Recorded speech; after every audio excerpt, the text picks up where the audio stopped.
Welcome to The Growth Spurt, a weekly podcast by the Second Baptist Church of Ann Arbor.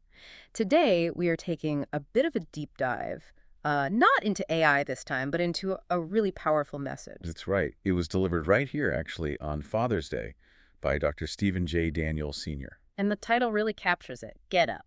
Mm-hmm. It pulls from 2 Samuel chapter 12, specifically verses 13 through 23. It's quite the story. Yeah, it really is. It deals with King David, after the whole situation with Bathsheba and Uriah. Right, after the adultery and frankly, arranging Uriah's death. Yeah. The sermon didn't shy away from that background. No, I mentioned how, you don't need Ratchet TV when you've got 2 Samuel 11. It's intense drama. It really is. And chapter 11 ends starkly. God was displeased. That sets the stage for chapter 12. So God sends Nathan the prophet. Yep. And Nathan tells this story, this parable, about a rich guy stealing a poor guy's one little lamb. And David, well, he explodes, doesn't he? He's furious, ready to bring down the hammer on this rich man. Which makes Nathan's next line just devastating. You are that man. Pow. Right there. And David, to his credit, doesn't argue. No, he immediately says, I have sinned against the Lord. And the sermon pointed out, even then, grace is there. Nathan says, okay, God's put away your sin, you won't die. But there's a big but. A huge but. Because you showed such contempt, Nathan says the child born from this, well, the child will die. And that leads us right into the core passage for the sermon, verses 15 to 23. The child gets sick. Really sick. And David's reaction is just full-on grief. He's fasting, lying on the bare ground, praying, begging God. His advisors, the elders, they try to get him to eat, to get up, but he refuses. He's just clinging to this hope, maybe, that God might relent. For 7 days this goes on, then the child dies. And the advisors are actually scared to tell him. They're whispering amongst themselves. They figure if he was like this when the child was sick, what's he going to do now? Yeah, they're expecting, I don't know, something terrible. But David sees them whispering. He puts it together. He asks them straight up, is the child dead? And they say yes. And here's the moment, the turning point. Exactly. Because instead of falling deeper into despair, 2 Samuel 12 verse 20 says, Then David got up from the ground. Washed himself, put on lotions, and changed his clothes. He got up. That's it. That's the sermon's core message. That's the call to action. Get up. Simple, but so profound. It was even interactive in the sermon, wasn't it? Asking people to turn to their neighbor and say, Yeah, you can't stay down. You got to get up. Yeah. It's about facing the consequences, living with the repercussions of, well, bad decisions. And the sermon was honest about that, acknowledging, the glass of life hasn't always been spotless for any of us. Right. And how sometimes it's hard, even for saints, as the sermon put it, to admit their past wasn't perfect. But that ability to get up, it comes from recognizing God's grace, right? That mercy that somehow got us through the crazy mess and, the foolish decisions we've all made. Absolutely. David messed up hugely, but God wasn't finished with him. He could still get up. So the sermon laid out some steps drawn from David's example on how we can get up. What was step 1? Step 1, deal directly with our decisions. Okay. How did David do that? Well, his confession was immediate. I have sinned against the Lord. That's it. The sermon emphasized he didn't blame Bathsheba. Didn't blame Uriah. Didn't even get mad at Nathan for calling him out. He just owned it. This is my mess. That's powerful. It is, and the application for us is clear. We have to acknowledge our part in where we find ourselves. Our current situation is often, a result of our choices. The sermon gave some examples, didn't it? Like bad investments, bad advice. Yeah, bad judgment. Those what the heck decisions that end up costing way more than we thought, leaving us thinking, how did I even get here? I remember the point about a 15-minute bad decision potentially changing everything. Ruining a marriage, a job, leading to years of financial fallout. Exactly. It can happen fast, and the consequences can last. But again, the sermon wasn't about staying stuck in that guilt. Right. It was about acknowledging it so you can move on. It mentioned how sometimes people, maybe especially men, feel like they can't be forgiven, that the world won't let them forget. But God's way is different. That was the point. You made the mistake, yes, but you're still here. God's not done. Okay, so own the decision. What's step 2? Step 2 is have the courage to face the future. This comes from David getting up, washing, changing. Exactly. Those actions. It's a refusal to be paralyzed. The sermon interpreted it as shedding the mourning clothes, signaling, okay, what's next? No more lying unbathed in despair. I like that line from the sermon. You can't walk in your destiny and lay on the ground at the same time. So true. Mm-hmm. Life knocks us down. The sermon said David got thumped to the ground by the fist of life. Yeah. But you have to get up. You have to face the future, even if it looks bleak because of what happened. That idea that this too shall pass, it's about choosing to live now. And remember, his advisors were stunned. They expected him to go off, but he just got up and moved forward. It takes courage to do that. It really does. Okay, own the decision, face the future.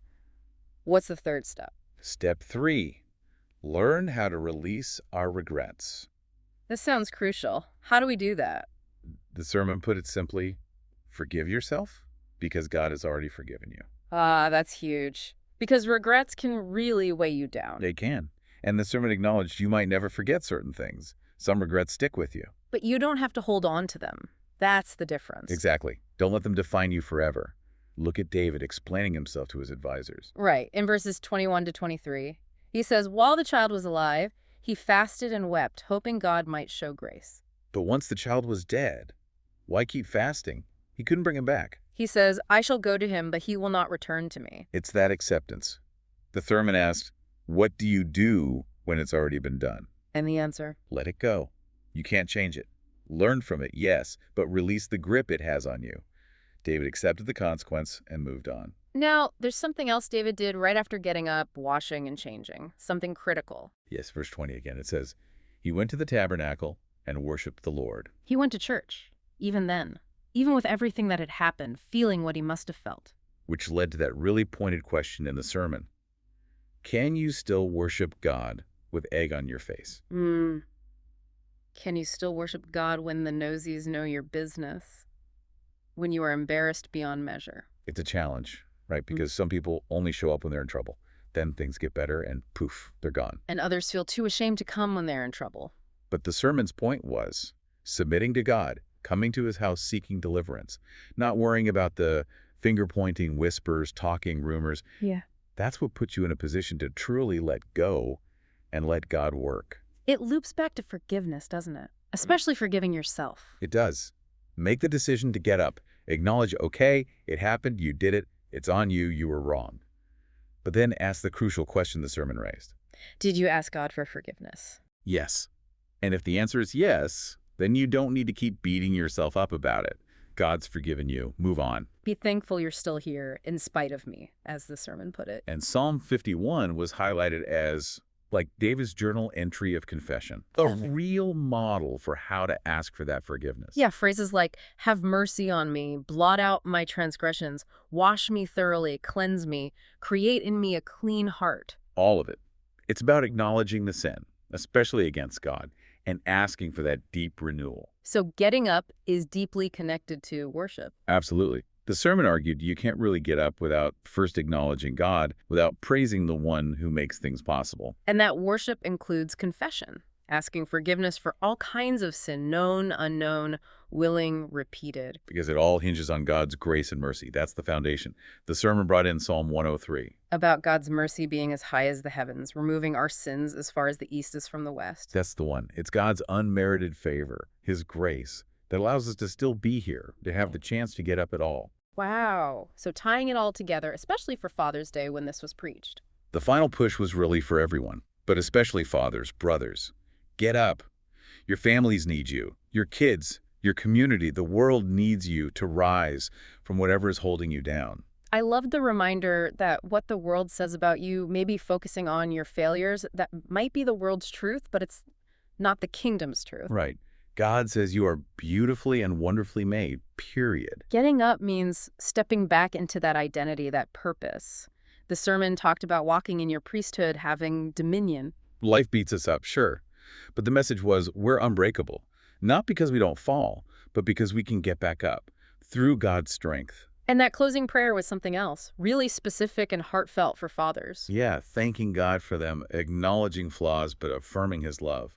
Praying for God to keep working on them, showing them who they are in his eyes, giving them strength, purpose. Praying they don't lose that desire to grow, to learn, to step out of comfort zones. And there were specific prayers, too, for fathers in complex situations, like co-parenting after separation. Asking for healing, release of pain, that silent grief many carry, praying for more time with their kids, wisdom for co-parenting maturely. Also prayers for stepdads, surrogate fathers, recognizing the huge love and effort that takes, and for grandparents raising grandkids. The core message seemed to be, look to God, Start the day with him, even a simple hello. Make right decisions out of reverence for him. Lead your homes like Joshua. As for me and my house, we shall serve the Lord. It ended with a prayer for peace and for them to really know they are seen, celebrated, and capable of getting up. What a powerful message. Truly, get up. Go in peace, be blessed, and may the joy of Jesus be yours. We'll see you next week.